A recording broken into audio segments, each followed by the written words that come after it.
भगवान आदेश कर रहे हैं कि तुम चिंता मत करो, यदि अपना परम मंगल, परम कल्याण और तत्वबोध चाहते हो तो मुझ जगत गुरु की शरण में आ जाओ। सब धर्मों का त्याग, एकमात्र मेरी शरण, हरि शरणम। कोई कोई इसकी व्याख्या करते हैं कि भगवान ने इंद्रियों के धर्मों के त्याग की बात कही है। भगवान सर्वज्ञ हैं, इंद्रियों के धर्म की बात, त्याग की बात तो गीता जी में बहुत जगह कही है। गुह्यतम बात क्यों, वो तो कह चुके हैं कई बार। बोले ऐसा लगता है भगवान ने कहा सन्यास धर्म, सब कुछ त्याग कर मेरी शरण में आ जाओ। तो अर्जुन जी तो पहले ही सन्यास लेना चाहते थे, गीता प्रारंभ के पहले ही कहा मैं सन्यास लेकर के भिक्षा का अन्न पा करके जीवन गुजारना चाहता हूं, मैं युद्ध नहीं करना चाहता।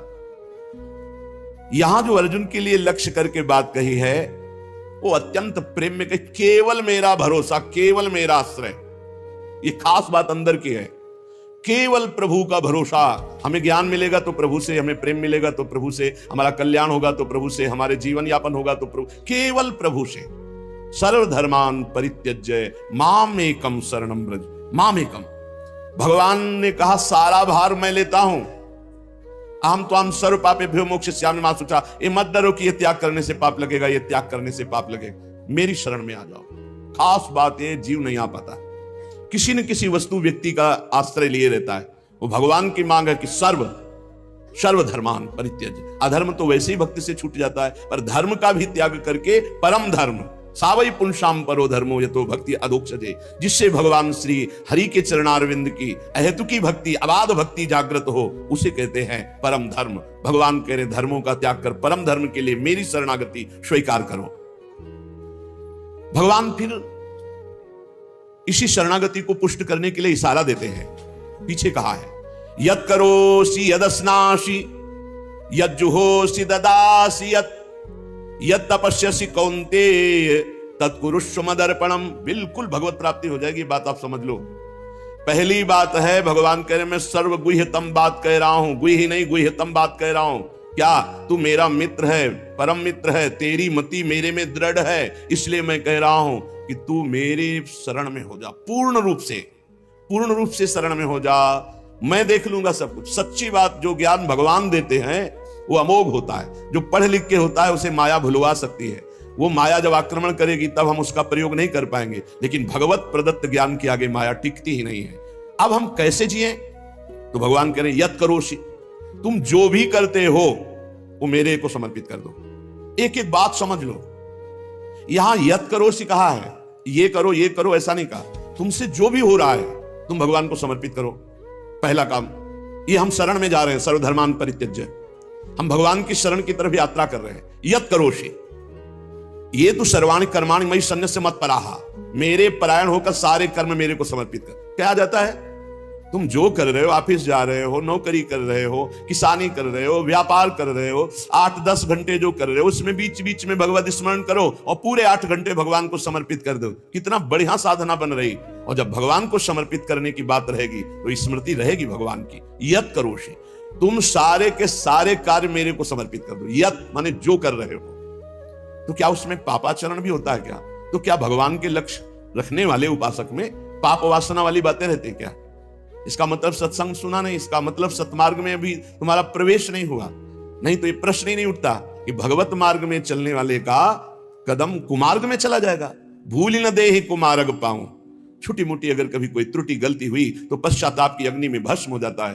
वो भगवान को समर्पित गंदे आचरण नहीं करता, वो प्रार्थना करता है, प्रभु ये त्रुटि हो गई हमसे, हे नाथ इसको संभाल दो, मेरे बस की बात नहीं। वो भी इस तरह से प्रार्थना पूर्वक समर्पित है। यत् करोसि और यदस्नासि, जो भी तुम्हारी जिह्वा में, रसेंद्री में जाए, पानी जाए, भोजन जाए, बिना भगवान को अर्पित किए नहीं जाना चाहिए। अभी शरणागति पुष्ट हो जाएगी। जो भी कार्य करो भगवत समर्पित करो। एक स्थिति आती है जहां भगवत समर्पित करना नहीं पड़ता, स्वयं होता रहता है। वो होता है तन, मन, वाणी और अहम, इनका समर्पण जिनका हो चुका है पूर्ण रूप से। अब उनका नहीं होता कृष्णार्पणमस्तु, ये तो प्रारंभिक। पर ये जब तक स्थिति नहीं है तब तक प्रारंभिक दशा में ही हो। हर समय भगवदाकार स्थिति, कौन किसको समर्पण करे, ये स्थिति जब तक नहीं तब तक सिद्ध बनने की कोशिश न करे। आचरण जैसा आज्ञा हो रही शास्त्र की वैसे चले तो स्थिति आ जाएगी। यदस्नासि, बिना भगवान को अर्पित किए कुछ नहीं खाना। भगवान आदेश करे जो पा रहे हो वो मेरे को अर्पित करो पहले। यदि शुद्ध शरणागति प्राप्त करना है तो जो कर्म कर रहे हो पहले, ये तो सर्वाणि कर्माणि भगवान कह रहे हैं, यत् करोषि, जो कर रहे हो मेरे को अर्पित करो, जो खा रहे हो वो मेरे को अर्पित करो। कुछ भी ऐसा खाओ मती जो भगवान को अर्पित नहीं कर सकते, ऐसा करो मती जो भगवान को अर्पित नहीं कर सकते। यज्जुहोषि, अब जो भी तुम भागवतिक आचरण करते हो, हवन यज्ञ आदि, तो बोले हम तो हवन नहीं करते, हम तो यज्ञ नहीं करते। यज्ञानाम जप यज्ञोस्मि, यज्ञों में सबसे बड़ी यज्ञ है जप यज्ञ। तो आप जो ये जप यज्ञ कर रहे हैं ये भगवान को अर्पित करो। भगवान कह रहे हैं ददाशी, जो तुम दान देते हो, दूसरों की सेवा करते हो, उसके भोक्ता मत बनो, कर्ता मत बनो। कर्ता कैसे नहीं बनोगे? हमारी वस्तु हम दान देते हैं, नहीं नहीं, प्रभु की वस्तु है। त्वदीयम वस्तु गोविंदम तुभ्यमेव समर्पये, आपकी दी हुई वस्तु आप इस रूप में आए, आपको दे दिया। ये भगवत शरणागति पुष्ट होने का उपाय भगवान करें। यह तपस्या से, जो तुम साधना कर रहे हो, जो तुम तपस्या कर रहे हो, वो सब मेरे को अर्पित कर दो। अर्थात तुम्हारी पूरे जीवन की, पूरे दिन की जितनी चेष्टाएं हैं सब भगवत अर्पित होनी चाहिए। इससे तुम्हारी शरणागति पुष्ट हो जाएगी। यत् करोषि यदस्नासि यज्जुहोषि ददासि यत् तपस्यसि कौन्तेय तत्कुरुष्व मदर्पणम, मेरे को अर्पित कर दो। अब ध्यान रखना, अब अपनी कमी की चिंता नहीं करनी, क्योंकि हमने भगवान को सब कुछ अर्पित कर, और कमी रहेगी नहीं। कमी रहती है अहंकार के कारण, भगवत विमुक्ता के कारण। फिर भी आपको संतुष्ट करने के लिए कह रहे हैं कि जैसे हम अपना मकान किसी को दे देते हैं, तो मकान में जाले लगे हैं या टूटा है या कुछ भी बिगड़ा है, अब ये सारी जिम्मेवारी जिसने मकान खरीद लिया, ले लिया, उसकी होती है। वो मरम्मत करवाएगा, वो सफाई करवाएगा। ऐसे ही हम अपने तन को, अपने मन को, अपने प्राणों को, अपने जीवन को जीवननाथ प्रिया प्रीतम के चरणों में समर्पित कर दिया। अब हमको बेपरवाह रहना है इस विषय से। अब हमारा क्या होगा, हमको ये चिंता नहीं करनी। अगर चिंता है तो शरणागति नहीं हुई, अगर ये चिंता है कि मेरा क्या होगा तो शरणागति नहीं हुई। सोचो, संसार में कोई तुम्हें प्यार नहीं करता, मान लो बात। जो प्रिया, जो प्यार करके अपने महल में रखे, सुविधाओं के द्वारा तुम्हारा भरण पोषण कर रहे, तुम उनके प्रति रोना नहीं आता? उनके प्रति तुम्हें ये गुस्सा आता है कि ये प्रतिकूलता क्यों दे दी, हमारी ये अनुकूलता की बात थी, अनुकूलता क्यों नहीं दी? अरे जिनसे तुम अनुकूलता की आशा करते थे वो तो तुम्हें देखना नहीं चाहते, अंतर की बात तुम्हें बता रहे। और जिनको तुम कभी माने नहीं, जिनके लिए कभी कुछ किया नहीं, वो तुम्हें अहेतुकी प्यार से लबालब डुबो रहे, फिर भी तुम्हारे अंदर गुस्सा आता है प्रभु के प्रति। तुम हो कौन? अरे तुम भगवद अंश हो, भगवान के द्वारा शरीर दिया गया, भगवान के द्वारा सारी व्यवस्था दी गई, तुम्हारा अस्तित्व ही श्री भगवान है। समर्पित हो जाओ तो फिर चिंता भी खत्म हो जाएगी, सब कुछ उनकी कृपा से हो जाएगा। तुम चिंता मत करो, चिंतन करो। भगवान हमें मोक्ष दे दे, भगवान हमें स्वर्ग दे दे, भगवान हमें अनुकूलता दे दे, भगवान हमें अमुक वस्तु दे दे, ऐसा सोचने वाला समर्पण नहीं हुआ, अभी शरणागत नहीं हुआ। सर्व समर्पण में ये सोच ही नहीं रह जाती। जब तक अहंकार है तब तक समर्पण का नाटक है, समर्पण नहीं। अहंकार है वहां सर्व समर्पण नहीं है। इसीलिए ये सब प्रश्न और सब चिंताएं, शोक, इनकी गुंजाइश है नहीं। शरणागत के पास कोई भी किसी भी तरह की चिंता और संशय वृत्ति नहीं रहती। सर्व समर्पण हो जाने पर अब जिम्मेवारी भगवान की है, हमारी नहीं। हमारा केवल कर्तव्य भगवान का आदेश पालन करना। वो आदेश करें अनन्यस चिंतयन्तो माम, केवल मेरा अनन्य चिंतन करो, माम अनन्यस चिंतन। जिस प्रकार पतिव्रता पत्नी पर पति का पूर्ण अधिकार होता है, उसी प्रकार पत्नी का पति के संपूर्ण वैभव पर भी अधिकार और गोत्र पर भी अधिकार। वही नाम, वही गोत्र, वही संपत्ति। जिसके जीवन में भगवान के प्रति समर्पण आ गया तो उसकी ठसक हो जाती। तुम किस गोत्र के हो? बोले अच्युत गोत्र, श्री हरिवंश सुगोत्र कुल, जो अपनी महिमा से कभी च्युत नहीं होते। उन हम भगवान के हैं। अब हमारा गोत्र, हमारी जाति, हमारा कुल भगवान है। और यही सिद्धांत परम सत्य है, यही सिद्धांत परम सत्य है। हम सब भगवान के बच्चे हैं, कोई छोटा बड़ा में, एक तिनका भर कोई छोटाई बड़ाई नहीं है। पूरा का पूरा वैसे ही सब है जैसे एक तो सब अनेक वही बना हुआ, एक हम बहुत श्यामा। भगवान का शरणागत जो होता है उसमें ये चार बातें बहुत जोर से जागृत होती है। सबसे पहली बात, निरंतर भगवान का स्मरण छूट नहीं सकता। नींद आई तो सुसुप्ति में चला गया, जरा भी जागृत हुआ तो मंत्र चल रहा है, नाम चल रहा है, चलाना नहीं पड़ता। क्यों? शरणागत है। थोड़े दिन अभ्यास कर लो, ऐसा होने लगेगा। देखो इतने लोग बैठे हैं, आप सो के उठते हो तो आपका पहला चिंतन क्या होता है? क्या मंत्र होता है? भगवान का नाम प्रियालाल आते हैं आपके चिंतन में? क्या आता है चिंतन? पहला चिंतन, अगर पहला चिंतन प्रभु है तो शरणागति पुष्ट हो रही। सो के उठे, चल क्या रहा है? अगर प्रभु नहीं तो अभी शरणागति नहीं। पहला लक्षण। हमें लगता है कि आप लोग अनुभव किए होंगे, आप लोग शरणागत है कि आप जब सो के उठे तो आपका मंत्र चल रहा है, नाम चल रहा है, चतुरासी जी का कोई पद चल रहा है, या फिर ये चिंतन चल रहा है, राधा राधा राधा, चलो जल्दी स्नान करके फिर सत्संग में चल रहा है, फिर ये भागवतिक चिंतन।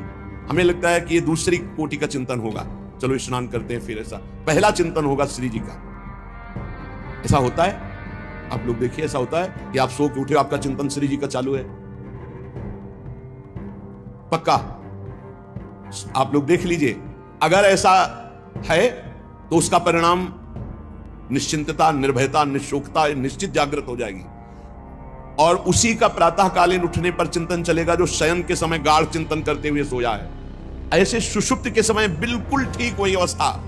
अगर आप जो चिंतन कर रहे हैं तो जगते ही वही चिंतन आएगा ये, और अगर जीवन भर भजन किए हो तो मरते समय वही चिंतन आएगा पक्का। जैसे जगते समय ऐसे मरते समय। इसीलिए भक्त निश्चिंत हो जाता है शरणागत। पहला, शरणागति का जांच करो हृदय में, भगवान का निरंतर चिंतन, प्रभु का निरंतर भजन।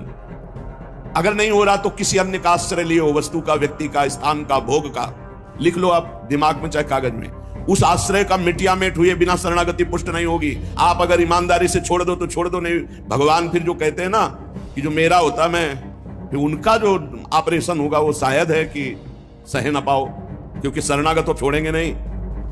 वचन से भी शरणागत हो आप छोड़ेंगे नहीं, तो उनका स्वभाव हम आपको बता रहे हैं। और हर ऑपरेशन बेहोश होके होता है। हमारे प्रभु ऑपरेशन होश का इंजेक्शन लगा करते हैं, पहले होश का इंजेक्शन, पूरी चेतना, फिर ऑपरेशन करते हैं, क्योंकि जड़ से मिटाना है। निरंतर भजन क्यों नहीं होता? इसका उत्तर है आपका कोई अन्य आश्रय है, कोई है व्यक्ति, वस्तु, स्थान, पदार्थ, पद, कुछ है जिसको तुम भजन से भी अधिक मानते हो, प्रभु से भी अधिक मानते हो, इसीलिए आपका भजन नहीं होता। जो सर्वतोभावेन शरणागत है, भजन करना नहीं पड़ता, भजन होता है। चलना प्रदक्षिणा होती, बोलना स्तोत्र होता है, सोना समाधि होती है, भोजन पाना यज्ञ होती है, हर चेष्टा उनकी भजन होती है। दूसरा,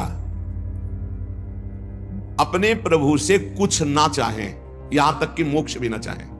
क्यों चाहें? क्या आप जानते नहीं हो कि क्या करना है? सर्वज्ञ हो, जब जो चाहे करो, हम राजी हैं। पहला, निरंतर भगवान का भजन। दूसरा, अपने प्रभु से कोई भी मांग ना रखना, शर्त ना रखना।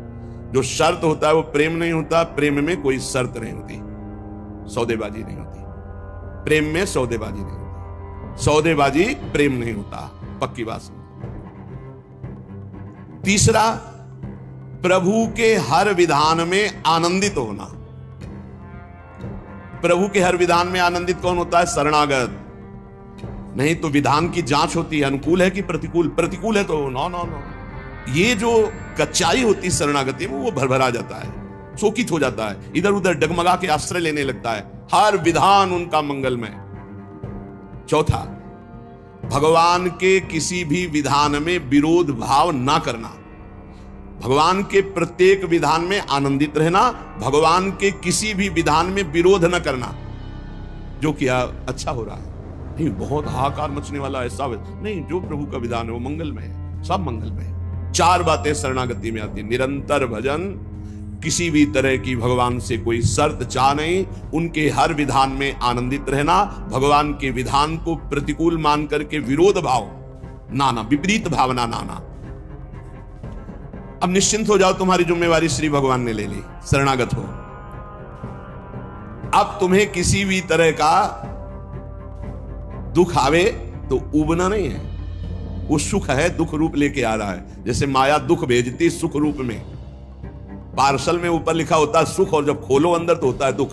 जिसे तुम सुख समझते हो ये सुख नहीं, सुख की छाया है, समझ पड़ती नहीं है, गिरधर की माया है, भारी दुख है। दुखालयम शाश्वतम में जो भी पोस्ट आता है आपके पास वो दुखद ही है। माया भेजती है सामने वस्तु, व्यक्ति, स्थान, उसके परिणाम में अशांति, दुख और आपके भजन की हानि। पक्का ये देख लीजिए। जन्म भर भगवान के साथ अर्जुन जी रहे हर सब, लेकिन गीता का उपदेश प्रारंभ हुआ शिष्यस्ते हम साधिमाम त्वाम प्रपन्नम। प्रपन्न से ही ज्ञान की उत्पत्ति होती है। जो भगवान की शरणागति, उसी से शुद्ध ज्ञान होता है। तब तक भगवान अंदर बैठे हैं, ज्ञान प्रकाशित नहीं करेंगे। जैसे अर्जुन जी के साथ रहते हुए गीता को उपदेश कब दिया? जब अर्जुन जी ने कहा शिष्यस्ते हम साधिमाम त्वाम प्रपन्नम, मैं आपका शिष्य हूं, आपका शरणागत हूं, आप मुझे ज्ञान। भगवान गीता जी, ज्ञान का फल क्या हुआ? बोले नष्टो मोहा स्मृतिर्लब्धा तत्प्रसादान मया अच्युता, मोह का नाश हो गया, स्मृति जागृत हो गई आपके कृपा प्रसाद से, हे गोविंद, हे अच्युत। तो इसी प्रकार हमारे अंदर भी सब ज्ञान जागृत हो जाएगा, पहले हम भगवान की शरणागत हो। त्वाम प्रपन्नम, भगवान का सर्व समर्पण भाव ही सब दिव्यताएं जागृत करता है। भगवान के प्रति जितना समर्पित होते जाओगे उतने दिव्य ज्ञान होता चला जाएगा, और जो चीजें आपकी दुर्गति कराने वाली वो सब भस्म होती चली जाएंगी। जब कुछ नष्ट होने लगे तो क्षोभ मत करना, वो नष्ट जरूरी था होना, ये बात दिमाग में बैठा लो। कुछ पकड़े मत रहना, क्योंकि भगवान को जो लगेगा वो हटा देंगे, वो नष्ट कर देंगे। जो वस्तु भगवान नष्ट करे तो जान लो परम मंगल विधान, ये वस्तु हमें भगवत प्राप्ति में बाधा पहुंचा देती, इसलिए भगवान ने उसे नष्ट कर दिया। भगवान को समर्पित वस्तु के नष्ट होने में तुम्हें क्यों जलन हुई? क्योंकि तुमने तो भगवान को अपना सर्वस्व मानकर समर्पित कर दिया। अब तुम्हारे पास अपना कहलाने के लिए सिर्फ भगवान है, और भगवान की सब वस्तु जब जो चाहे हटा लें, जब जो चाहे रख लें। जरा इस पर विचार करो। आप राजी हो शरणागत?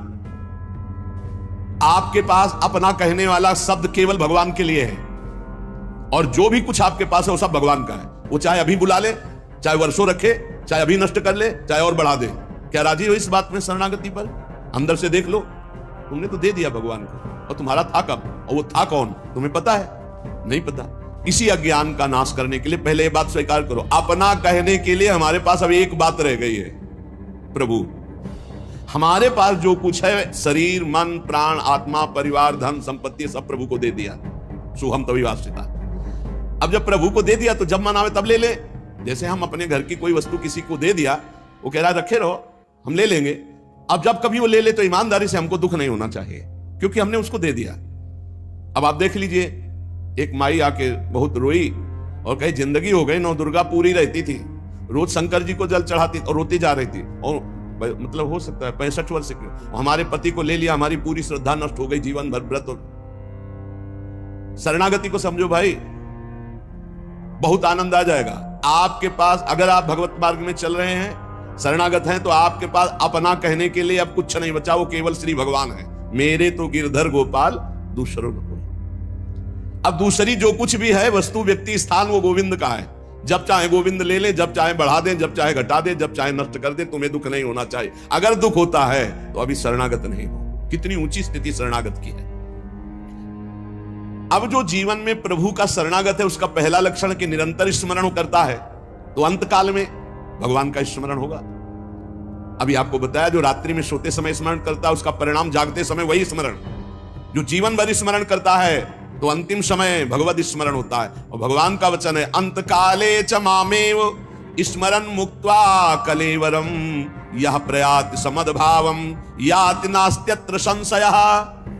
जो जीवन भर भजन करता है, उसका अंतिम समय भजन भगवान करवाते हैं, क्योंकि बड़ी दुखद स्थिति होती है। उस समय जब भगवत स्मरण करते हुए शरीर त्यागता है, तो वो सीधे भगवान को प्राप्त हो जाता है। आपको कल चर्चा के प्रारंभ में बताया था, गीता वाटिका में अग्निकांड हुआ था, बड़ा भयावना था। इतना भयावना था कि सब अर्धरात्रि में सो रहे, और 20 फूस की झोपड़ी बनी हुई थी। अखंड नाम कीर्तन 24 घंटे वाला, सालों। लगभग सब साधक मौनी थे, जो उन कुटियाओं में सो रहे थे, 2-2, 4-4। अल्पाहार, मौन, कोई बिल्कुल फलाहार, सब दिव्य साधना में लगे। जब आग लगी थी, वस्त्र, ठाकुर जी, पाठ के ग्रंथ, चित्रपट सब जल गए थे, क्योंकि सब उपासक ही थे। जब भाई जी हाहाकार सुनाई दिया तो भी निकले। उनका जो भोग के लिए घी है वो लाओ, पूरा है वो लाओ, और जो जाज्वल्यमान अग्नि डलवा, भगवान पधारे। चित्रपट, सिंहासन में विराजमान विग्रह, क्योंकि छोटे छोटे विग्रह साधकों के पास, ग्रंथ पाठ के सब फिर भाई जी ने मेरे भगवान इस रूप में आए। फिर साधकों को समझाया कि आपके अंदर बैठे हुए भगवान को अग्नि नहीं जला सकता। बाहर की लीला में खंडन मंडन होगा। आपने जो अंदर नाम चला रखा है, इस उपासना को कोई छू नहीं सकता। बाहर की उपासना में विघ्न पड़ेगा। बाहर की लीला एक अलग है, इसीलिए उपासक अंतर्मुखता पर प्रधानता रहे। अंतर्मुखता पर प्रधानता नहीं रहेगी, बोले हमारे भगवान गिर गए, कोई बहुत अनिष्ट होने वाला है, आग लग गई, कोई बहुत अनिष्ट। अरे अनिष्ट कैसे हो सकता है? मंगल भवन की शरण में अनिष्ट हो सकता है? बोले कोई विनाश लीला होगी, क्यों नहीं होगी? सृष्टि रचना लीला होती, पालन लीला होती, तो विनाश लीला होना कौन सा भयावह है भाई? 3 लीलाएं हैं तो भयावह क्या है इसमें? विनाश होगा तो क्या विनाश होगा? अविनाशी का विनाश नहीं हो सकता। विनाशी को बचना नहीं है तो आज है, नहीं तो कल। विनाश तो होना ही है, क्या परेशानी है? जब सब में भगवान को देखने की भावना ऐसी जागृत हो जाए कि भयावह स्थिति में भी आपको भगवान दिखाई दे, तो जानो बहुत जन्मों की साधना सिद्ध हो गई। भाई जी ने बूरा और घी डलवाया, इसमें लिखा है बूरा और घी डलवाया। भगवान आए, भगवान आए। बहुनाम जन्मनाम अंते ज्ञानवान माम प्रपद्यते वासुदेवा सर्वमिति सा महात्मा स्वदुर्लभा। भगवान कहते हैं बहुत जन्मों की साधना जिनकी हो गई है और जिनका अंतिम जन्म है, उनको इस तत्व का बोध होता है कि सब में भगवान वासुदेव है। ये बोध होता है। ऐसा महात्मा बड़ा दुर्लभ है जो सब में भगवान को देखता है। मत्ता पर तरम नान्यत किंचिदस्ति धनंजय मई सर्वमिदं प्रोतम सूत्रे मणिगणायु। भगवान कहते हैं जैसे सूत की माला में सूत की मणियां, तो मणियां और माला सब कुछ सूत ही है, ऐसे ही भगवान में ये जगत भगवान में है। भगवान के सिवा मत्ता पर तरम नान्यत, मेरे सिवा कुछ अलग नहीं है। मैं ऐसे हूं जैसे सूत और सूत की मणियां, मुझे छोड़कर कुछ नहीं है, मैं ही मैं हूं। ये जिस साधक को अनुभव में हो जाता है वो महात्मा दुर्लभ है। ऐसा दुर्लभ है। सब में कुछ है नहीं, विश्व में पूरे एकमात्र भगवान बने हुए हैं। जिसकी ऐसी स्थिति हो जाती है वो किसी भयावह स्थिति में भी क्षुब्ध नहीं होता। तो जब कोई द्वंद आता है तब हमारा हृदय क्षुब्ध हो जाता है। द्वंद में क्षुब्ध होता है। जैसे मान, तो मान में एक गुदगुदी होती है, हर्ष, ये क्षुब्ध हो गया। अपमान, अपमान में एक जलन होती है, क्षोभ, ये क्षुब्ध हो गया। द्वंद अपना क्षोभ प्रदान करते ही हैं। जिसको द्वंद का क्षोभ प्रदान हो रहा है अंदर, वो अभी वासुदेवा स्वरमिति वाला महात्मा नहीं है। वो साधक अभी भगवत भाव को नहीं प्राप्त हुआ है। जगत में अनुकूलता प्रतिकूलता पदार्थों की, व्यक्तियों की, घटना परिस्थितियों की जीवन भर आती रहेगी। बहुत सुंदर प्रसंग है अगर समझ पाओ। जगत में अनुकूलता प्रतिकूलता वस्तुओं की, व्यक्तियों की, परिस्थितियों की, घटनाओं की आती रहेगी। कभी अनुकूल घटना, कभी प्रतिकूल, कभी अनुकूल परिस्थिति, कभी प्रतिकूल, कभी अनुकूल व्यक्ति, कभी प्रतिकूल, कभी अनुकूल वस्तु, कभी प्रतिकूल। अनुकूल की चाह नहीं, प्रतिकूल के नाश की चाह नहीं। वो है वासुदेवा स्वरमिति महात्मा। अनुकूल की बाट नहीं देखता, प्रतिकूल के नाश होने की बाट नहीं देखता। क्यों? क्योंकि उसको अनुकूल प्रतिकूल नहीं, भगवान का विधान दिखाई देता है। विहाय कामान्य सर्वान् पुमाश्चर्ति निस्पृहा निर्ममो निरहंकारा स शांतिमधिगच्छति। वो ऐसी शांति को प्राप्त है कि अनुकूलता प्रतिकूलता वस्तु व्यक्ति स्थान उसके हृदय में हलचल नहीं पैदा कर सकते। क्यों? क्योंकि विहाय कामान्य, उसने सारी कामनाएं त्याग कर भगवान की शरणागति स्वीकार की है। बहुत उत्तम प्रसंग, यदि ध्यान से सुन पाओ, पवित्र हृदय होगा तो पकड़ पाओगे। जो संसार में किसी से कोई भी चाहत नहीं रखता, सर्वान् पुमाश्चरति निस्पृहा, जो निष्प्रिय होकर के संसार में विचरता है, कोई भी कामना नहीं रखता, किसी से ममता नहीं है, कहीं अहंकार नहीं है, वो ऐसी दिव्य शांति को प्राप्त है कि कोई भी द्वंद हलचल पैदा कर ही नहीं सकती। विहाय कामान्य सर्वान् पुमाश्चरति निस्पृहा निर्ममो निरहंकारा स शांतिमधिगच्छति। भगवान को सर्वत्र देखने के लिए उपासक को ये जन्म और ये साधना मिली है। और जो सर्वत्र देखता है उसको कहीं भी भयावह नहीं नजर आता, अपना प्रभु दिखाई देता है। जब तक तुम सर्वत्र भगवान को नहीं देखोगे, ना अनन्य भक्त कहलाओगे और ना तुम्हें शांति मिलेगी। भगवान श्री राम जी महाराज हनुमान जी महाराज को कहते हैं, सो अनन्य गति जाके असमति न टरे हनुमंत, मैं सेवक सचराचर रूप स्वामी भगवंत। पूरा चराचर जगत भगवान का रूप है और समस्त चराचर जगत का मैं सेवक हूं। ऐसा अनन्य भक्त है। अगर ऐसा नहीं तो अनन्य भक्त वो नहीं है। अन्य पूरी सृष्टि में ना रह जा, केवल अपने प्रभु। ऐसे को कभी अशांति नहीं होती, परम शांति रहती, क्योंकि अशांति उत्पन्न होती है ममता में, अहंकार में, कामना में, और वो विहाय कामान्या, जोई जोई प्यारो करे सोई मोई भावे, तो कामना किस बात की। और निर्मम प्रभु के सिवा अपना कोई है नहीं, तो ममता किससे। और अहंकार भगवान की शरणागति हो गया, इसलिए अहंकार भगवान को समर्पित हो गया, परम शांति। जो उपासक भगवान का शरणागत है वो ये देखता है कि सब कुछ भगवान बने हैं। बहुत ध्यान से सुनना, बिल्कुल सत्य बात, सब कुछ भगवान बने हैं। अभ्यास करो इस बात का, जो जो दिखाई दे भावना करो भगवान बने। ये पंखा पहले नहीं था, बाद में भी नहीं रहेगा, बीच में जो दिखाई दे रहा है ये रूप भले ना हो, लेकिन ये है भगवान ही, भगवान ही बने हैं सब रूपों में भगवान। तभी तो प्रहलाद जी ने कहा खंबे में भी भगवान, तो नरसिंह भगवान प्रकट हो गए। ये तुमको धारणा बनानी होगी। पहले तुमने गलत धारणा बना ली है स्त्री पुरुष संसार की, तो इतनी जोर से बैठ गई कि हट नहीं रही, भगवान नहीं। कल एक प्रश्नकर्ता ने प्रश्न किया कि जो जगत सत्य प्रतीत हो रहा है, परमात्मा तो कहीं दिखाई नहीं दे रहा है, आप कह रहे हो परमात्मा सत्य है, तो ये क्यों मुझे नहीं दिखाई दे रहा। तुम कहा तुम स्वाप्निक पुरुष हो, तुम्हें कैसे दिखाई दे, जगे हुए पुरुष को दिखाई देगा, यही जाने जग जाए हेराई।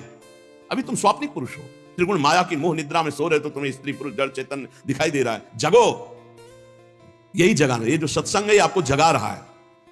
पहले ये धारणा करो सब कुछ भगवान बने हुए हैं, जो हो रहा है वो भगवान का खेल हो रहा है, सृजन पालन संहार। इस प्रकार की पहले धारणा हृदय में बद्ध करो, इतनी बद्धमूल हो जाए कि भयावह से भयावह परिस्थिति में तुम्हें दिखाई दे कि भगवान है। पक्का मुझे दिखाई भले नहीं दे रहे, लेकिन भगवान है, शास्त्र कहता है, सदगुरु कहते हैं, आचार्य कहते हैं। प्रतिकूल से प्रतिकूल परिस्थिति में तुम्हें भगवदानंद की अनुभूति होगी। प्रतिकूलता में द्वेष नहीं होगा, अनुकूलता में राग नहीं होगा। प्रतिकूलता अनुकूलता दोनों में भगवान की कृपा विधान लीला दिखाई देगी। भगवान की लीला दृष्टि आते ही तुम्हारे चित्त में अपार आनंद, अपार शांति होगी। शांति आने में सुख में डूब जाओगे। पहले धारणा करो सब कुछ भगवान बने हुए हैं, पक्का। सर्वम खलमिदम ब्रह्म ने नानास्ति किंचन, ईशावास्यमिदम सर्वम यत् किंचे जगत्याम जगत। कोई कण ऐसा नहीं जहां भगवान ना हो, ये परम सत्य है। हम लोगों ने मिथ्या को सत्य मानकर धारणा बना ली, तो वैसे दिखाई दे रहा है। जाकी रही भावना जैसी, प्रभु मूर्ति देखी तिन तैसी। सब प्रभु हैं, हमारी जैसी जैसी धारणा वैसी हमें दिखाई दे रहा है। जगत में विषयों में किंचन मात्र सुख नहीं है, पर हमारी धारणा बन गई कि सुख है, तो हमें सुखानुभूति हो रही। जगत में भगवान के अतिरिक्त कुछ नहीं है, हमारी धारणा बन गई कि भगवान नहीं, स्त्री है, पुरुष है, जड़ है, चैतन्य, अच्छा बुरा, वही हमें दिखाई दे रहा है। हमने तो असत्य में कल्पना करके सत्यत्व भाव कर लिया, तो मुझे वही दिखाई दे रहा है। अब तुम्हें सुधारना होगा, तुम्हारा ही धारणा बदलनी है, तुम्हें धारणा अपनी बदलनी है। सब कुछ भगवान है, सब में भगवान है, सब भगवान की लीला हो रही, सतोगुणी रजोगुणी तमोगुणी, सृजन पालन संहार। इसलिए सत्य धारणा करने से तुम्हें सत्य का दर्शन होने लगेगा। असत धारणा की, गीता जी कह रहे ना सतो विद्यते भाव ना भाव विद्यते सता। असत की सत्ता ही नहीं, तुम्हें सत्ता दिखाई दे रही, क्यों? धारणा कर ली। ये आदमी दुष्ट है, इसके पहले हमारे दिमाग का चश्मा दुष्ट होता है। पहले हमारे दिमाग में भगवान आते हैं, ये भगवान, तो इसमें भगवान दिखाई देने लगे। हमारी धारणा बदलनी है, हमारा चिंतन बदलना है। इसलिए महापुरुषों ने कहा बुरा जो देखन में चला, बुरा न मिलिया कोई, जो दिल खोजू आपनो तो हमसे बुरा न हो। क्योंकि पहले हम बुराई अपने में लाते हैं, तब हम बुराई देख पाते हैं। विपरीत धारणा हमने कर ली सत्य भगवान में, असत संसार की, तो वही हमें दिखाई दे रहा है। देखो भगवान कह रहे हैं यो माम पश्यति सर्वत्र सर्वम च मयि पश्यति तस्याहम न प्रणश्यामि सच में न प्रणश्यति। छुपा छुपी का खेल खेल रहे, ढूंढ लो, वो बता भी रहे मैं कहां छुपा हूं। यो माम पश्यति सर्वत्र, सब में छुपा हूं, सब मेरे में है, मैं सब में हूं, खोज लो, जीवन मुक्त हो जाओगे, इनाम मिलेगा इस खेल का। ढूंढो, इसमें भी भगवान, इसमें भी भगवान, पक्का इसमें भी भगवान, मानना पड़े। यो माम पश्यति सर्वत्र, सर्व में भगवान को देखो और भगवान में सर्व को देखो। इतने विराट हैं कि सब भगवान में वास कर रहे हैं, इतने सूक्ष्म है कि सब में भगवान वास कर रहे हैं। उसका फल क्या होगा? तस्याहम न प्रणश्यामि सच में न प्रणश्यति। न वो मेरी दृष्टि से ओझल होगा, न मैं उसकी दृष्टि से ओझल होगा, हर समय भगवान उसकी दृष्टि में बने रहेंगे। अतएव साधक की परिपक्व साधना का स्वरूप है सब घटनाओं में, सब व्यक्तियों में, सब वस्तुओं में भगवान को देखना। फिर अनुकूलता, प्रतिकूलता, मान अपमान, निंदा, स्तुति वाली दृष्टि ही नहीं रहेगी। सच्ची मानिए, सच्ची साधना का आरंभ होते ही राग द्वेष नष्ट होने लगते हैं। इसका पता लगाओ अपने हृदय में कि राग द्वेष नष्ट हो रहा है कि नहीं, अनुकूलता प्रतिकूलता का कितना प्रभाव पड़ रहा है। यह पता लगाना चाहिए साधक को, कितने अंश में राग द्वेष कम हुआ है, घट रहा है या बढ़ रहा है। साधक अपने मन की स्थिति के अनुसार ठीक ठीक देख सकता है। बड़े से बड़ा सुख आने पर साधक के हृदय में हर्ष नहीं होना चाहिए, अनुकूलता, मान, सुख, और बड़े से बड़ा दुख, प्रतिकूलता, अपमान होने पर क्षोभ नहीं होना चाहिए। अकस्मात आपको सूचना मिलती, भारी आपका मंगल होने वाला, कोई ऐसी घटना, आपकी मुस्कुराहट में कोई फर्क ना पड़े, आप साधु हो, आप साधक हो, भारी से भारी विपत्ति की सूचना मिलने पर आपके चित्त में क्षोभ, हलचल नहीं होनी चाहिए। क्यों? भगवान का संहारात्मक खेल हो रहा है। बड़े लीला बिहारी अपने परिवार को अपने सामने कटते हुए बाएं जंघा पर दायां पैर चढ़ाए हुए आराम मुद्रा में पीपल के पेड़ के नीचे बैठे, सामने पूरा परिवार कट रहा है, एक दूसरे को काट रहे हैं यदुवंशियों। जब पूरा संहार हो गया तब भगवान अपने भी चरण में बाण मरवाकर फिर अंतर्ध्यान हो। समझो, भक्त अपने प्रभु की संहार की भयंकर लीला में भी वो आनंदित रहता है। कोई भी क्षोभ हृदय में घटना न दे पावे, चाहे वो अनुकूल हो या प्रतिकूल हो। बड़े से बड़ा दुख प्राप्त होने पर साधक के हृदय में उद्वेग नहीं आना चाहिए। ज्यों का त्यों शांत चित्त प्रफुल्लित रहे। भारी से भारी प्रतिकूलता होने पर उद्वेग ना हो, ज्यों का त्यों चित्त शांत और प्रफुल्लित रहे, तो समझो हमारी शरणागति पक्की, हमारा काम बढ़िया चल रहा है। हमारे मन की मुदिता को कोई भी घटना, कोई भी मनुष्य, कोई भी स्थिति विचलित ना कर पावे। ये तभी हो सकता है जब सीधे प्रभु से आपका संबंध है, किसी व्यक्ति वस्तु स्थान से नहीं। उपासक किसी की गाली, किसी का कर्कश स्वभाव बहुत सुंदर है, अगर आप सुन रहे हो, समझ रहे हो। किसी का अनिष्ट प्रहार, किसी की अनिष्ट चिंतन चेष्टा, यह पता चलने पर आपके मन में किसी भी तरह का भय और शोक नहीं होना चाहिए। अब क्या होगा? अरे परम मंगल होगा, भगवान ने मंगल रचा है। मन में आघात नहीं होना चाहिए, किसी भी घटना का मन में आघात नहीं होना। और मन में आघात होता नहीं है, ध्यान रखना, क्योंकि मन अमूर्त है। आघात शरीर पे होता है, मन स्वीकृति से आघात होता है। पकड़ना, हमारी बात को पकड़ना, अगर मन को आनंदित रखना चाहते हो। मन अमूर्त है, उस पर किसी का आघात, पत्थर मारोगे तो शरीर पे लगेगा, मन पे नहीं। और मन आनंदित है ना, तो शरीर की पीड़ा का कोई फर्क नहीं पड़ता। अमुक शब्द अपमान कारक, अमुक शब्द नाम गाली, अमुक शब्द नाम शाप, अमुक शब्द नाम अपमान, ये हमारी जब स्वीकृति हो, इसने मुझे गाली दिया क्योंकि ये शब्द जो बोल रहा है गाली है और मेरा अपमान है, तब मन में प्रहार लगता है। विचार के द्वारा मन में प्रहार लगता है, डायरेक्ट नहीं। मन अमूर्त है, मन को नहीं मारा जा सकता, उस पर कोई चोट नहीं लगती। ये केवल स्वीकृति मानने से चोट लगती है मन में। शरीर पर चोट लगे और मन में चोट न लगे तो मुस्कुरा कर सह सकते हो। मन में चोट लगे, शरीर में चोट न लगे तो आह भरोगे, रात दिन जलोगे। साधक में ये नहीं होता। साधक के अंगों में क्षोभ, पिटाई, मारपीट, लेकिन उसका मन प्रसन्न रहता है। कई संतों के जीवन में ऐसे आए हैं जिनमें उनका अपमान किया गया, उनको पीटा गया, लेकिन उनके स्वभाव में उनके कोई शोक या कोई क्षोभ या ऐसी घटना क्यों हुई, ऐसा प्रश्न ही नहीं हुआ। प्रश्न ही नहीं हुआ। कैसे क्यों नहीं हुआ? क्योंकि जैसे डॉक्टर को समर्पित है, वो कहां चीरा लगा रहा है, कहां क्या कर रहा है, पर हमें पता है कि डॉक्टर है, ये जो भी कर रहा है हमारे रोग निवृत्ति के लिए कर रहा है। एक डॉक्टर को समर्पित प्रश्न नहीं करता, अरे यहां क्यों चीर दिया, ऐसा क्यों कर दिया, नहीं, वो अपने हिसाब से पूरा हम समर्पित है। और इतना समर्पित है कि डॉक्टर पहले लिखवा लेता कि मर गए तो मेरी जिम्मेवारी नहीं। और यहां हमारे डॉक्टर अमर करेंगे पक्का, मरने का तो सवाल ही नहीं है, अमर करेंगे, तुम्हें अविनाशी पद पर स्थित करेंगे। इन पर क्यों चीची करते हो? अब वो ऑपरेशन के लिए अपमान भेजा है तो चुपचाप सहो ना, उसको स्वीकार क्यों करते हो कि आपका अपमान हुआ? ऑपरेशन सफल हो गया तो दर्द नष्ट हो जाएगा, घाव महीनों है, कष्ट सह रहे, पर हम मुस्कुराते रहते हैं। मन की अनुकूलता और मन की प्रतिकूलता ही मानी हुई दुख सुख है, कोई अनुकूलता प्रतिकूलता नहीं है। देखो, शूरवीर जब योद्धारण में जाता है, उसके घाव होते हैं तो उसको हर्ष होता है। जब युद्ध करके लौटता है, 10-5 घाव होते हैं तो उसको गर्व होता है। शूरवीर योद्धा को शरीर पे चोट पहुंची पर मन में सूरवीरता है, इसलिए उन घावों की परवाह नहीं, उसको गर्व होता है कि मैं सूरवीर हूं, तभी ये घाव सह कर आया।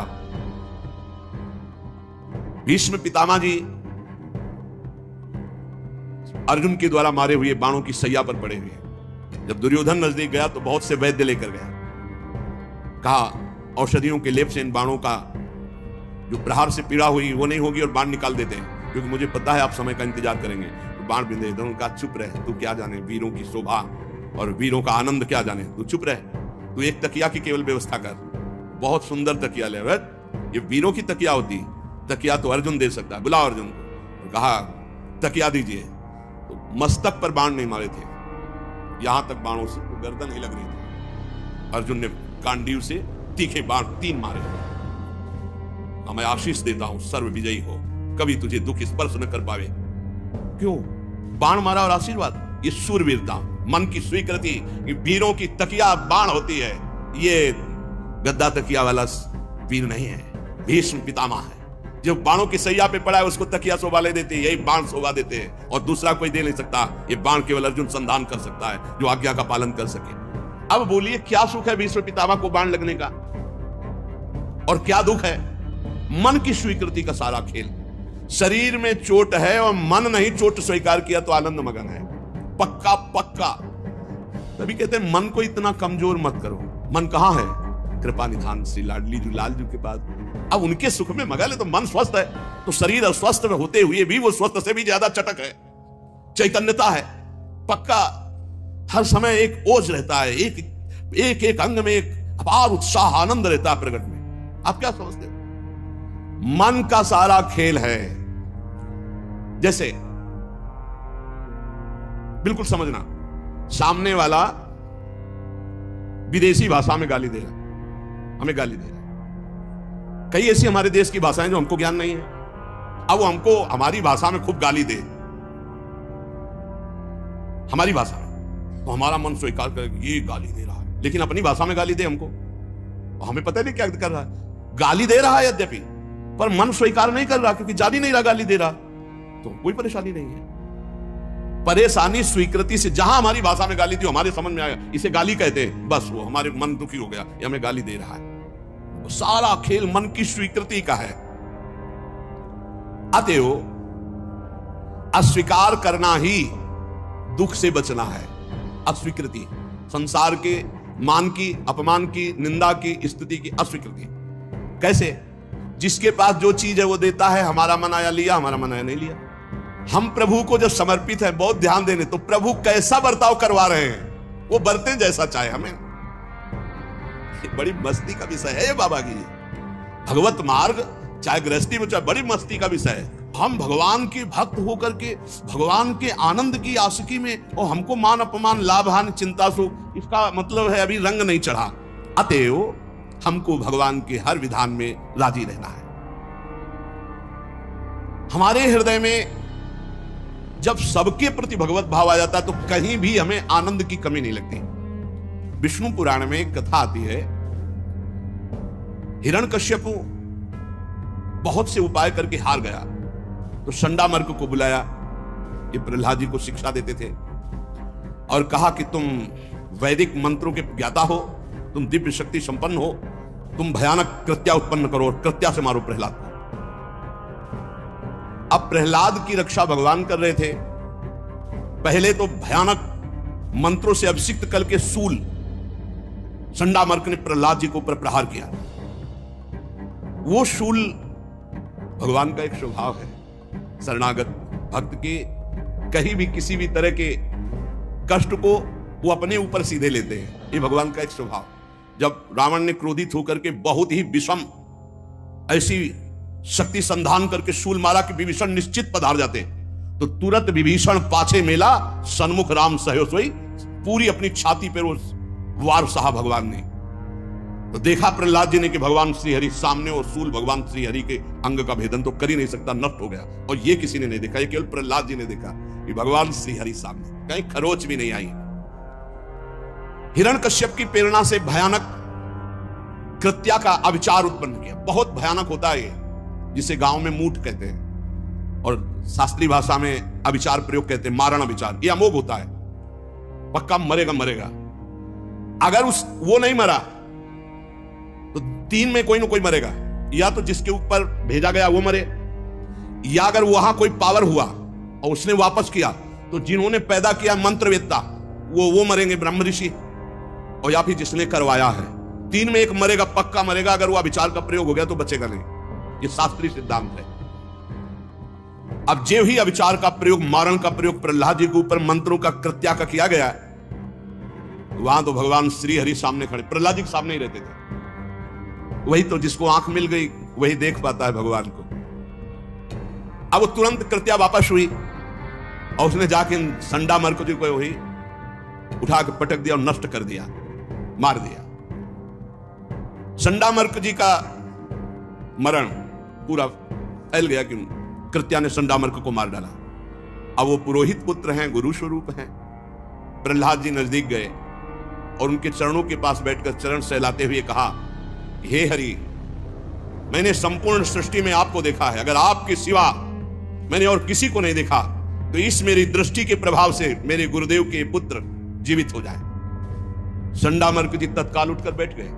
प्रहलाद जी भगवान के सिवा किसी को नहीं देखा और सब में भगवान को देखा। वही कह रहे, भगवान के सिवा किसी को नहीं देखा तो इस सिद्ध सत्य के प्रभाव से ये जीवित हो जाते। उसी समय संडामर्क जी जीवित हो गए। जब उनको पता चला कि मेरे जीवन दान देने वाले प्रहलाद जी तो चरणों में गिर गए कि मैंने तो आपके लिए सूल प्रकट किया, कृत्या प्रकट की, आप वहां भी भगवान का दर्शन प्रहलाद जी कर रहे हैं। सांप से डसवाए गए, हाथी के पैरों से कुचलाए गए, शस्त्रों से मारा गया, पर प्रहलाद जी को कभी भी कोई चोट नहीं लगी, खरोच नहीं लगी। क्यों? क्योंकि सब में श्री हरि को देख रहे थे, सब में भगवान को देख रहे थे। क्रूर से क्रूर व्यक्ति में भी भगवान शांत स्वरूप बैठे हुए हैं। भक्त संत जो वासुदेवा सर्वमित समात्मा सुदुर्लभा, वो सब में श्री भगवान को देखता है। जब सब में देखता है तो दृष्टि आ गई ना, तो अपने में भी वही भगवान को देखता है। अब ना मैं रह गया ना तू रह गया, वो भगवान। ये बहुत दिव्य स्थिति है। ये बिना आए काम बनेगा नहीं। कोई भी हो, सबके हृदय में इसी स्थिति के आगे प्रेम प्रवाह होता है। जब हम किसी को देखते हैं कि ये बड़ा राक्षस है, तो हमारे दिमाग में पहले राक्षस आता है, हमारे दिमाग में धारणा बनती है, तब हम उसको देखते हैं राक्षस। ऐसे हम जब किसी को देखते हैं कि तो भगवान का साक्षात, तो हमारे दिमाग में पहले भाव आता है भगवान का। हमको अपने दिमाग को ठीक करना है, हमें अपनी मानसिकता ठीक करनी, यही साधना है। एक संत भगवान की सेवा में एक साधक रहते थे, तो उनका महाराज जी बहुत दिन हो गए हम गुरु मंत्र लेना चाहते और हमें कोई चमत्कार अंदर से अनुभव में नहीं हो रहा आपकी सेवा में। तो उनका, भाई अगर चमत्कार की बात है तो फिर तुम्हें कसौटी में लेना पड़ेगा हमें। बोले महाराज हम तो आपकी सेवा में हैं। बोले गंगा स्नान करके आओ, हम मंत्र देते हैं, लेकिन क्रोध नहीं आना चाहिए तुम्हारे अंदर। अगर क्रोध आया तो अहंकार है, अहंकार है तो शरणागति नहीं, शरणागति नहीं तो चमत्कार कैसे प्रकट होगा? बिल्कुल महाराज। बोले हम आपको दीक्षा देंगे फिर आपका। वो गंगा स्नान करने गए तो एक सोहनी लगाने वाली, कूड़ा करकट समेटने वाली माई आया करती थी। उस माई से कहा ये नहा के आएगा, पूरा का पूरा कूड़ा धोना पतल सब उसके ऊपर डाल दो, जो गांव से भी लाती हो और जो यहां से भी है। जो आ गया महाराज। अब वो झाड़ू लिए माई इंतजार कर, जो ही गंगा नहा के बड़े उत्साह से आ रहे थे, गुरु जी की सेवा में जाएंगे, मंत्र मिलेगा और चमत्कार प्रकट होगा। तो पूरा ऐसे डाल दिया। बस तुझे समझ में नहीं आता, गंगा स्नान करके आ रहे हो क्या क्या। वो तो महाराज ने कहा था कि कुछ भी कहे बुरा मत मानना। चलिए नजदीक आए, महाराज गंगा स्नान करके आ रहे, तो उसने ऐसा क्या बोला आपने? तो गुस्सा आ गया। ऐसा नहीं, अभी चलो, अभी 1 साल में, 1 साल के बाद जाओ आज गंगा स्नान। फिर उसको कहा जो गांव की सोहनी लगा के कूड़ा करकट सब अब डालना, जो ही ऊपर डाल। इस बार गाली गलौज तो नहीं किया, भाव टेढ़ी की और कहा तुम्हें समझ में नहीं आता, हम ही मिले तुमको ऐसा करने के लिए, मतलब बुरा लगा। गए, कहा भाई कैसा? बोले गुरुजी हृदय तो जला और गालियां तो नहीं दी पर बुरा लगा। बोले अभी 1 साल और साधन। अगली बार जब तो बिल्कुल सावधान थे, कुछ भी हो, कुछ भी बिल्कुल अंदर बुरा नहीं लगना चाहिए, नहीं गुरु कृपा नहीं होगी। वो फिर ऐसे पूरी उनका धन्य है माता, आपकी कृपा धन्य है, आप ऐसे रोज कृपा करा करो, हम आपके चरणों की वंदना करते हैं। मुस्कुराए, गए। गुरुजी ने कहा कैसा रहा? बोले बहुत कृपा रही गुरुजी, हमने चरण वंदना की और बिल्कुल गुस्सा नहीं आया, बिल्कुल अहम समर्पित। तब उन्होंने मंत्र दान, अहंकार समर्पित हो जाए। जब कोई जीवन में बिल्कुल भजन नहीं करता, केवल संसार को सत्य मानकर परिवार के स्नेह में बंधकर भोग सामग्री एकत्रित करना, धनादि का संग्रह करना, परिवार को खूब भोग सामग्री दे करके सुख का अनुभव करना और पारिवारिक सेवा में ही मगन रहना, ये गति बिगड़ गई। क्योंकि हमारा जन्म ऐसे परिवार का अनंत जन्मों से हम पोषण करते चले आ रहे हैं, पर हमें कुछ लाभ नहीं मिला। हमारी गति बिगड़ जाएगी। हम केवल इतने के लिए ही नहीं आए हैं, ये तो हमारे जीने का व्यवहार है, लेकिन जीने का लक्ष्य क्या है कि अब हमारा नया जन्म ना हो। जो केवल परिवार में आसक्त हो जाता है वो ये भूल जाता है धर्म क्या है, भगवान क्या है, भगवत मार्ग क्या है, हमारी मृत्यु होगी तो हमें परिणाम क्या मिलेगा, हमारे साथ कौन जाएगा, हमें क्या गति मिले, ये सब बातें भूल जाती है। वो केवल वर्तमान में प्रगट में परिवार के स्नेह में बंद कर कैसे विधान आना चाहिए, पापाचरण, अधर्म, हिंसा, चोरी, व्यभिचार कैसे भी आए, ऐसे लोगों की दुर्गति होती है। इनके लिए ना तो उत्तरायण है ना दक्षिणायन है, ये सीधे नारकी गतियों को प्राप्त होते हैं। जिन्होंने चाहे वो गृहस्थ हो या विरक्त शास्त्र के अनुसार धर्म में चलते हुए साधना की है, उनका जब शरीर पूरा होता है तो उत्तरायण के अधिकारी देवता उन्हें ब्रह्मलोक तक पहुंचाते हैं, और जब तक ब्रह्मा की आयु रहती ब्रह्मलोक में सुख भोगते हैं, फिर ब्रह्मा के साथ ही भगवान में लीन हो जाते हैं। दक्षिणायन में जिनका शरीर पूरा होता है, सकाम भाव से साधना की है, वो धूम मार्ग में जाते हैं। इनके अधिकारी देवता चंद्रलोक तक पहुंचाते हैं, वहां चंद्रलोक में दिव्य सुखों का भोग करके पुनः मृत्यु लोक में आते हैं। वेदांतदर्शी महात्मा जन अद्वैत ब्रह्म का साक्षात्कार करके मोक्ष को प्राप्त करते हैं। पापात्मा जन पाप कर्म करके नरक को प्राप्त होते हैं। पुण्यात्मा जन पुण्य करके स्वर्ग को प्राप्त होते हैं। पर इन सब से एक विलक्षण मार्ग है, श्री भगवान स्वयं वर्णन कर रहे हैं। पुरुषः सह परः पार्थ भक्त्या लभ्यस्त्वनन्यया यस्यान्तःस्थानि भूतानि येन सर्वमिदं ततं। हे पृथानंदन अर्जुन, वह परम पुरुष परमात्मा सारे जगत को व्याप्त करके विराजमान है। व्याप्त, जैसे बर्फ में केवल नाम बर्फ है, जल ही जल व्याप्त है, इसे व्याप्त कहते हैं। जल के सिवा बर्फ में कुछ भी नहीं, केवल जल है। घनीभूत जल ही बर्फ नाम से कहा गया। ऐसे ही ये संपूर्ण संसार जो द्वंद्वों से युक्त, नानात्व से युक्त, स्त्री पुरुष आदि भेद से युक्त, जड़ चैतन्य से युक्त, दुरात्मा महात्मा से युक्त, ये एकमात्र केवल परमात्मा ही इसमें व्याप्त है। जैसे बर्फ में केवल जल ही जल है, ऐसे ही संसार केवल परमात्मा ही है। ये शुद्ध भक्ति से जाना जाता है। तुम्हारी बुद्धि की ताकत नहीं कि तुम इससे जान सको, तर्क करके, अनुमान से, प्रमाणों से नहीं। जब मय्येव मन आधत्स्व मयि बुद्धिम निवेशय, तब जब मन बुद्धि केवल प्रभु में लगकर भगवदाकार हो गई, तब ये रहस्य उसके सामने प्रकाशित होता है कि जड़ चैतन्य कछु नहीं दीखत, जित दीखत तित श्याम खड़े। आहा, जिधर दृष्टि जाती है चित चोर मनमोहन ललित त्रिभंगी श्री कृष्ण चंद्रजू जिनकी मुस्कान में करोड़ करोड़ काम मूर्छित हो जाएं, उन प्रभु का वो हर जगह दर्शन पाता है। जैसे गोपीजन कह रहे हैं, जित देखूं तित श्याममयी है। सखी मैं तुमसे क्या बताऊं, पता नहीं मेरी पुत्री को क्या हो गया है। अब न कोई स्त्री दिखाई देता है, न पुरुष दिखाई देता है, न जड़ दिखाई देता है, न चैतन्य, केवल केवल मेरे प्रीतम श्याम सुंदर दिखाई देते हैं। जिधर भी देखती हूं वो श्याम मुस्कुराता दिखाई देता है। और ब्रह्म ज्ञानी जन जब चरम अवस्था के ज्ञान को प्राप्त होते हैं तो उनको भी यही दर्शन होता है। सर्वम खलमिदम ब्रह्म नेह नानास्ति किंचन, केवल ब्रह्म ही ब्रह्म है, दूसरा नहीं।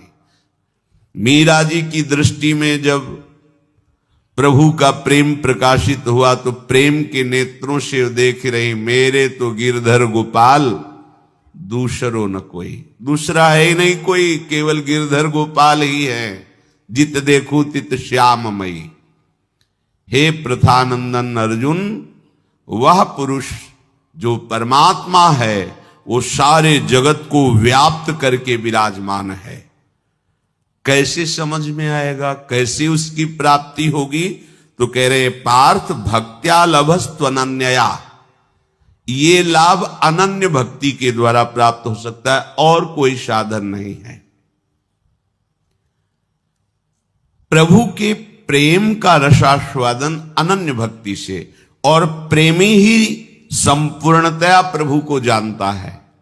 ज्ञानी एक पक्ष को जानता है, निर्गुण निराकार निर्विकार आत्मस्वरूप भगवान को।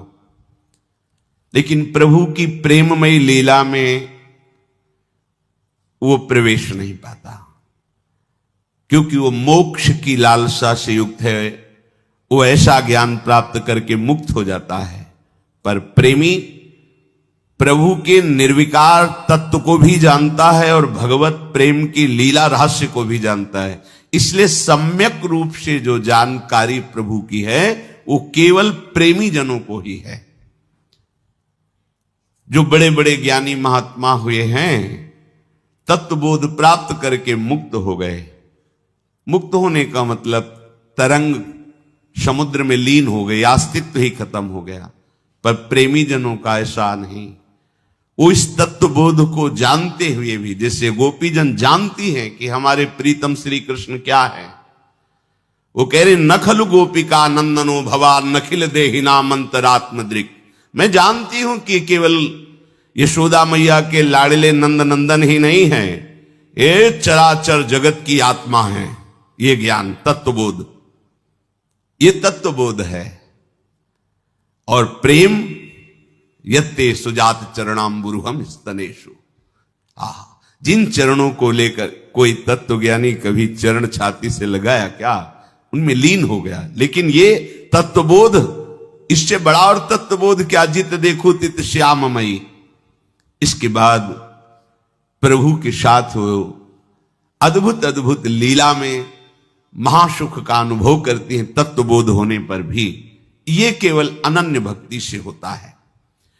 प्रभु की अनन्य भक्ति में हमारा प्रवेश तभी होगा जब जो आसक्ति हमारी संसार में है, शरीरधारियों में है, वो प्रभु के प्रेमी भक्तों में हो जाए।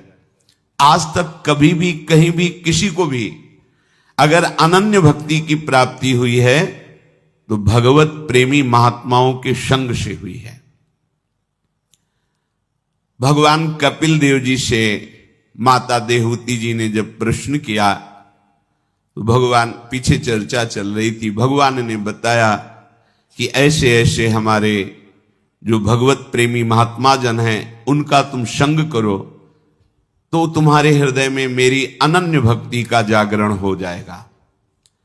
माता जी ने पूछा, काचित वैयुचिता भक्ति कीदृशी मम गोचरा यया पदम ते निर्वाण मंजशान वाष्णवा अहम यो योगो भगवद बाणो निर्वाणात्मस्त्वयोदितः कीदृशः कति चांगानि यतस्तत्त्वावबोधनम्। प्रभु, आपने ये तो बताया कि अनन्य भक्ति कैसे प्राप्त होती है, भगवत प्रेमी महात्माओं के संग से, पर उस अनन्य भक्ति का स्वरूप क्या होता है?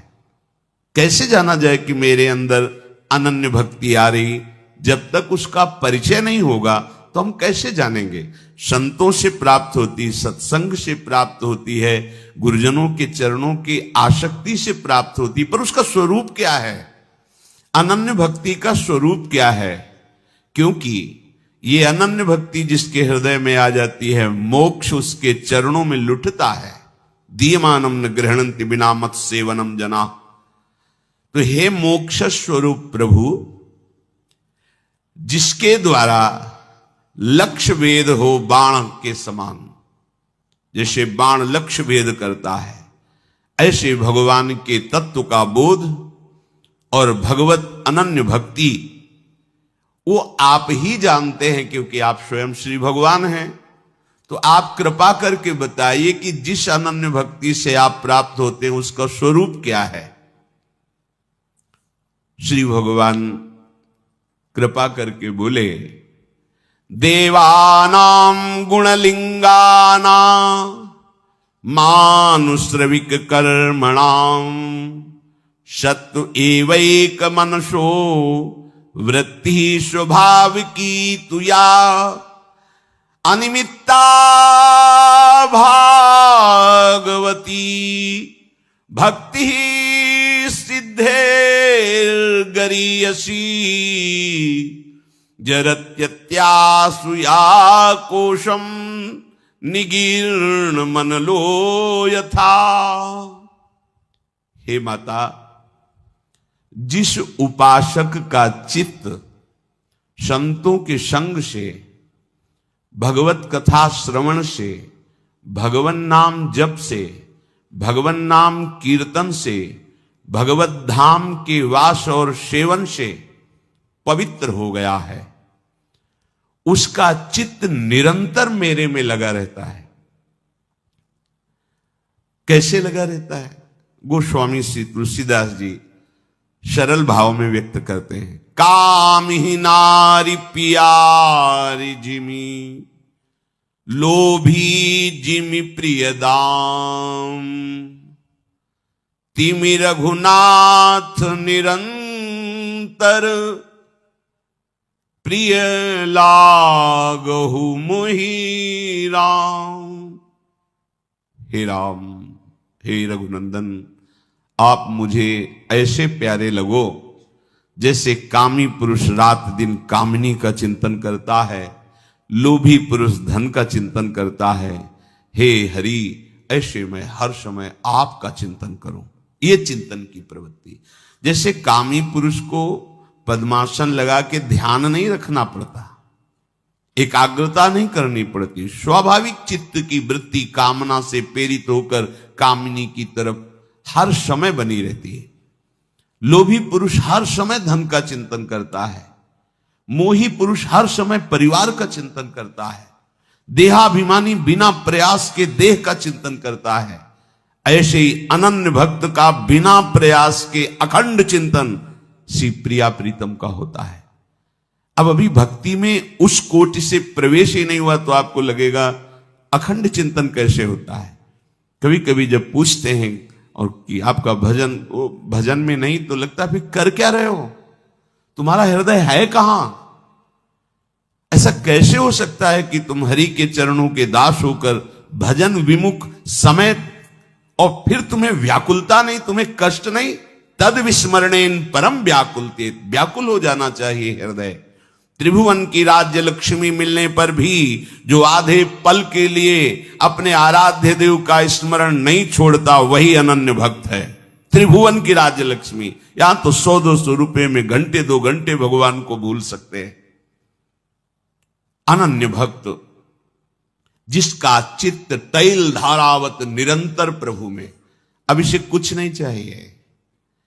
इस कोटि के भक्त के अंदर ऐसी आनंद वृत्ति प्रकट होती है कि ये जिस मोक्ष के लिए बड़े बड़े ऋषि मुनि कठिन प्रयास करते हैं, ज्ञान के पंथ कृपाण की धारा परत खगेश लगे नहीं वारा, जो निर्विघ्न पंथ निर्वाही सो कैवल्य परम पद लाई, वो कैवल्य परम पद भक्तजन देखते भी नहीं है। ऐसा अनंतानंद प्रेमानंद हृदय में प्रकट होता है कि मोक्ष सुख भी उनको बहुत लघु लगने लगता है। पर किनका? जिनका चित्त निरंतर प्रभु के चिंतन में लगा हुआ है। हम सबका प्रयास एक ही है कि निरंतर अंतर रहित प्रियाजू का चिंतन हो। इसीलिए कहते हैं सब सिद्धांतों का सार राधा राधा राधा। ये पराविद्या है। ये आपको किसी पुराण में, किसी प्रवचन में, किसी पंथ में नहीं मिलेगी। ये वृंदावन के नवनिवृत्त निकुंज में महान एकांतिक रस वर्षा करने वाला राधा नाम है। ये तो महारानी जी की कृपा है, अद्भुत कृपा है जो आपके कानों में राधा नाम सुनने को। ये राधा तत्व अगोचर है, अगोचर, न वेदों की दृष्टि में है, न वेद के अनुसार चलने वाले ब्रह्म ऋषियों की दृष्टि में है। प्यारोढ़ुम क्षमते न यच्यु सुकादि नाम तुय ध्यानगम। ये राधा नाम वो अमृत है जो श्री कृष्ण कृपा पात्रों को ही केवल पीने को मिलता है।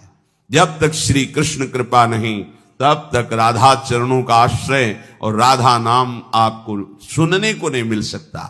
अगर श्रवणेन्द्रिय में राधा नाम पढ़ रहा है, जिभ्या राधा राधा बोल रही है, तो आपके पास परम धन ऐसा एकत्रित हो रहा है जो लोक परलोक सब जगह मंगल करेगा।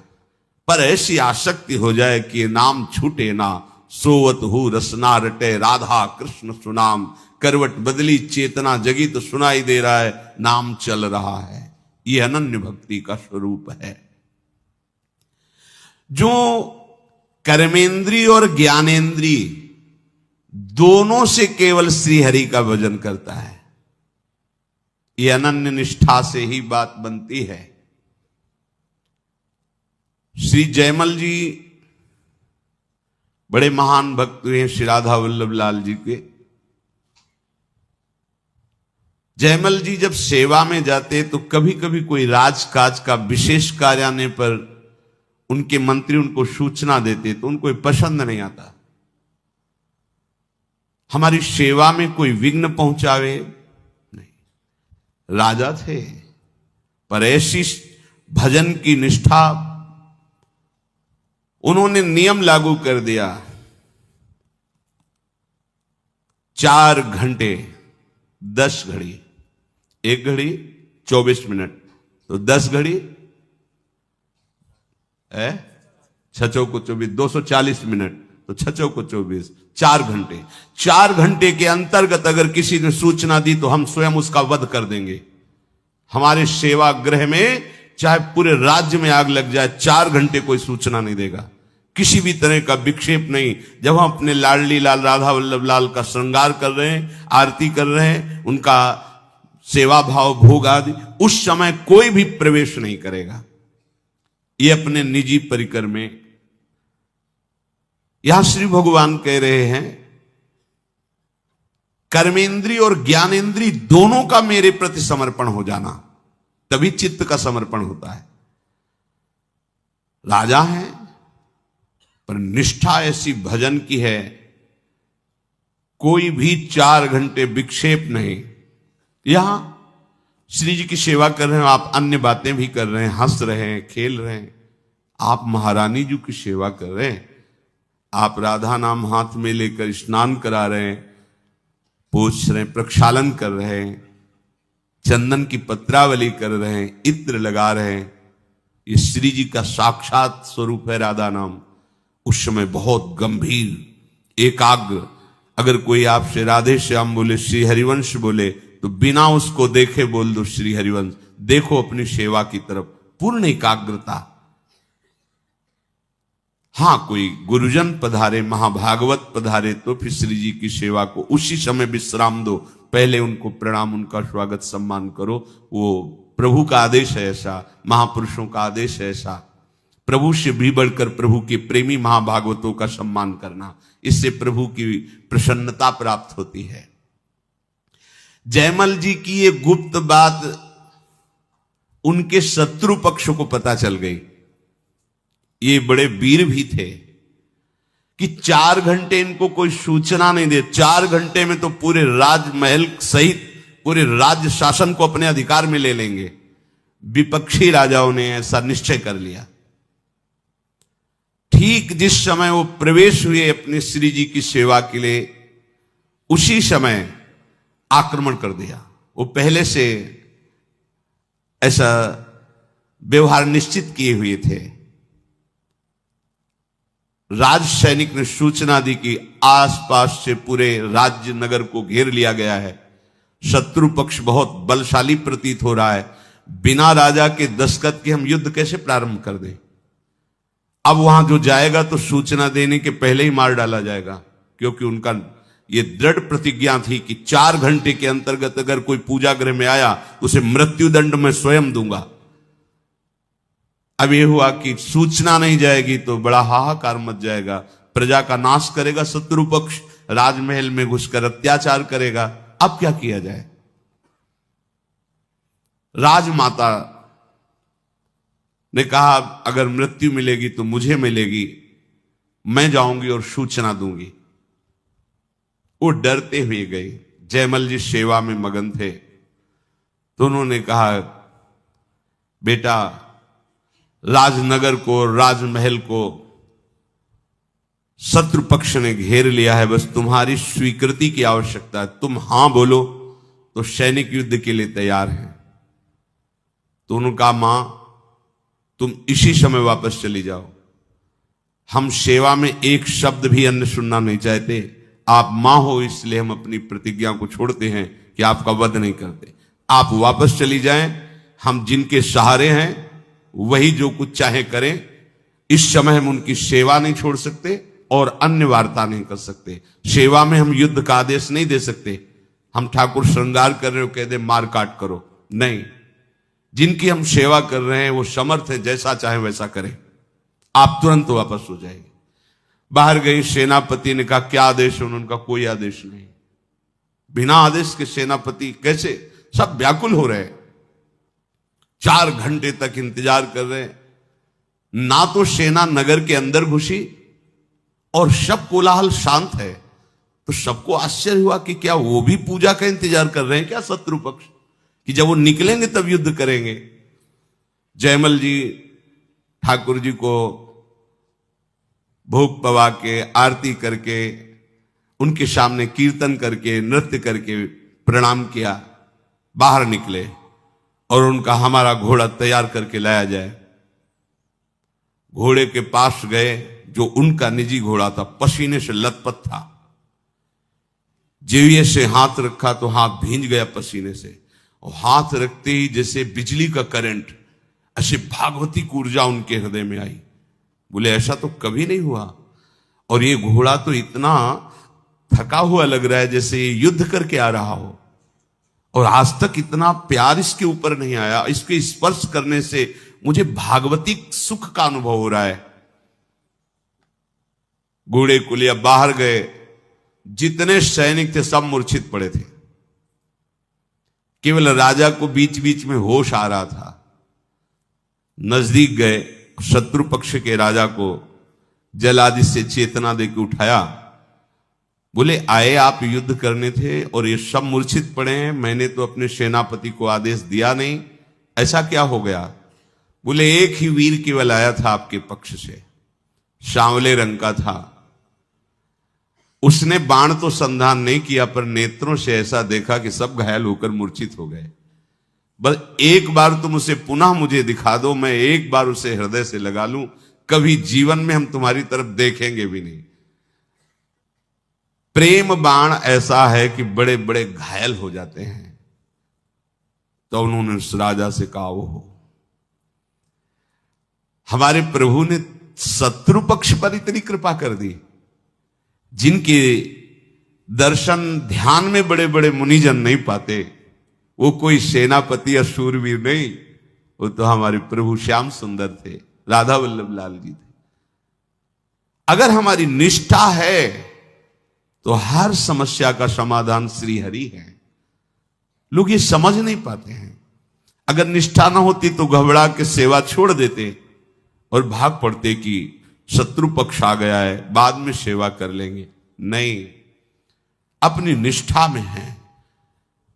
कर्मेंद्रियों और ज्ञानेंद्रियों का इस कोटि का समर्पण, निष्ठा, ये संत संग से, भजन करने से, भगवत महत्व का अनुभव होने से ये निष्ठा जागरण होती है। श्री भगवान कह रहे हैं कि ये भक्ति मुक्ति से भी बढ़कर है। जैसे जठरानल खाए हुए अन्न को पचा देता है, ऐसे अनन्य भक्ति अनंत जन्मों के कर्मों के संस्कार के भंडार को भस्म कर देती है। ये बहुत बड़ी बात है। इस बात का कहीं कोई साधन से संबंध नहीं है। आप साधना करेंगे तो उसका फल मिलेगा, लेकिन भगवान का आश्रय लेकर अनन्य भक्ति करेंगे तो भक्ति, जैसे हम अन्न पचाते नहीं हैं, स्वयं पच जाता है। एक प्रक्रिया है, पाया और समय पर वो पच गया। ऐसे ही हमें कोई प्रयास नहीं करना पड़ता। अनंत जन्मों के पाप कर्म जमा हैं, अनंत जन्मों के वो कर्म बंधन जमा हैं जो हमें कई जन्मों तक भोगे बराबर तो भी नहीं निपटा सकते। जब हम प्रभु की शरण में हो जाते हैं तो जरत्यासु या कोशम निगीर्ण मनलो यथा, जैसे अग्नि लगने पर सब भस्म हो जाता है, ऐसे भगवान के अनन्य भक्त के कर्म के जो गोदाम जमा थे वो सब भंडार भस्म हो जाता है। कटे कर्म बंधन संसारी, जो हमें बार बार जन्म मरण दुख देने वाले कर्म हैं, ये तुम्हारे दान पुण्य से नष्ट नहीं होंगे, सेव संतरा के दान से नष्ट नहीं होने वाले।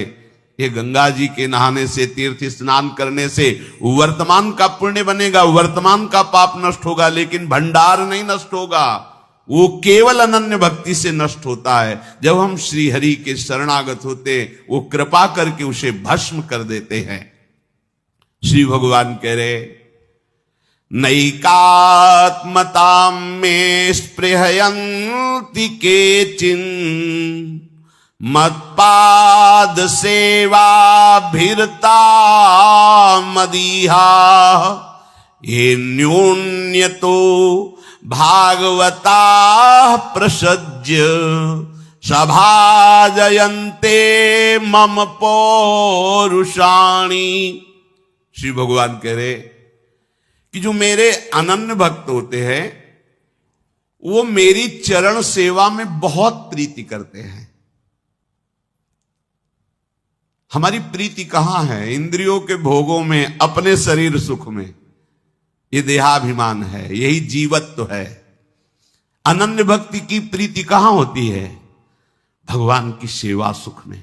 जैसे कई बार सत्संग में सुनाया है, चोखा मेला जी बाजार जा रहे हैं सब्जी आदि खरीदने, वहां देखो बड़े बड़े केले रखे हैं।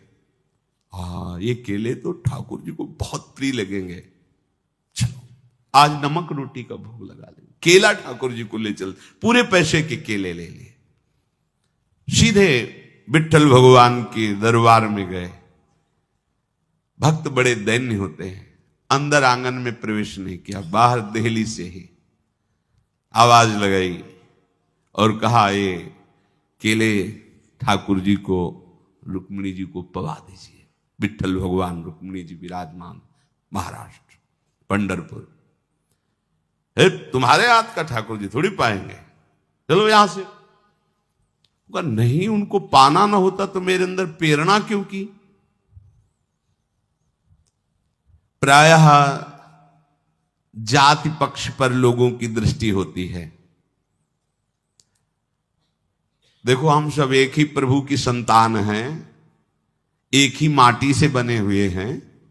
ये पंचभूत एक ही पंचभूत है, ये चाहे जहां हो यही है, और एक ही आत्मा है। भैया भेद किस बात का है? विचार करो। गुण कर्म के अनुसार भेद की रचना की गई, तत्वता कोई भेद नहीं है। हम एक ही बाप के सब बच्चे हैं। हाँ, कोई शराबी है, कोई विद्वान है, कोई कर्म कांड करता है, कोई एकदम